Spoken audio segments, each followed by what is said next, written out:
Alright, and welcome back. Working on the top skin for the tail cone. This is the one that will go at the very top once the two side top skins are put in place. I'm kind of working ahead because at this point I had actually messed up that aft bottom skin that I was talking about in the last video. There's a couple holes that you drill. If I recall correctly, you match drill these three holes to, I believe, number 30, and then the center hole you're supposed to use a step drill and drill up to, I think it's a 5/8 or something like that, a larger hole, and that's going to be where your tie down goes through for the tail of the aircraft. Well, I got the three holes match drilled, and then I was using my drill press to get the step drill to get the center hole enlarged. But I was so focused on making sure that I was going to the correct step on the universal step drill that I wasn't focusing on which hole I was actually drilling. And so I drilled the wrong hole. And obviously it's not repairable at that point. It's easy to take metal away, not very easy to put it back.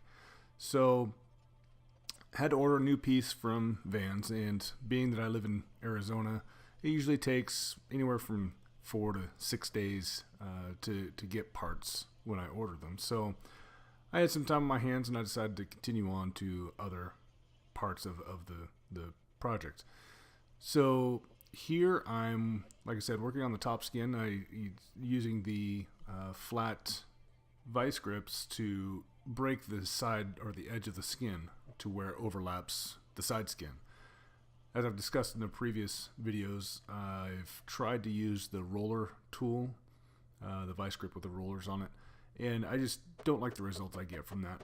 So I use the flat metal vice grips and just fold the edge of the skin. So now I'm going through dimpling all the holes. It has you dimple everything except for, I think that there is a nut plate hole that it says to not dimple, the very center hole for the nut plate. Other than that, you dimple, I'm fairly certain, the majority of the rest of the holes except for at the very front. One thing that I discovered later when I was putting the top skin onto the tail cone is that I forgot to dimple a couple of the number 30 holes in the front. I had dimpled the top skin, but I had forgotten to dimple the double plate underneath the top skin. So I took a number 30 bit or dimpler with my squeezer. I was able to reach the majority of them. I've got two holes that I couldn't reach. They're too far back, and the yoke wouldn't fit over them to be able to squeeze those. So I'm going to have to figure a way to get those two. I might have to buy the deeper yoke to try to squeeze those, but that'll be something I can fix later on. So the way that this goes in is once you're done dimpling all these holes, then there's a bracket that goes in place along the spine of the top skin. And then there's also a stiffener that goes the rest of the way down the middle of the skin to strengthen the skin. And then the very front piece has just a doubler that kind of spreads out a little wider at the forward end of the top skin. So you go through, and here's the bracket or the brace, I guess. That's going to go on the forward end of the top skin, and it will actually, the back side of that piece will rivet into the top of the forward bulkhead, and that's how it'll attach to the structure there. And then, like I said, behind that, going aft of that, along the top center of the top skin, will be a J stiffener that stiffens the rest of it.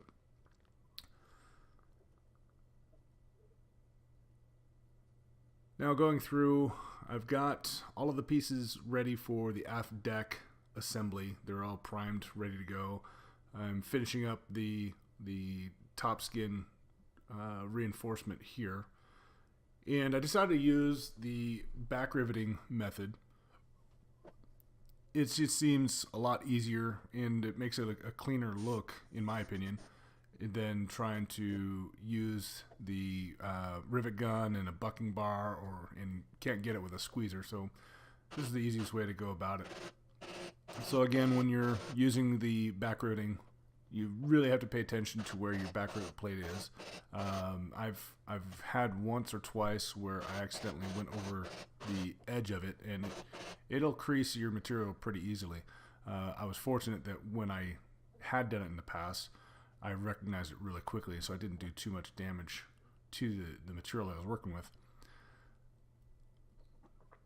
But just make sure you have the plate in the right place and that you're not working past the plate. So you do a couple, move your piece, rivet a couple, move your piece.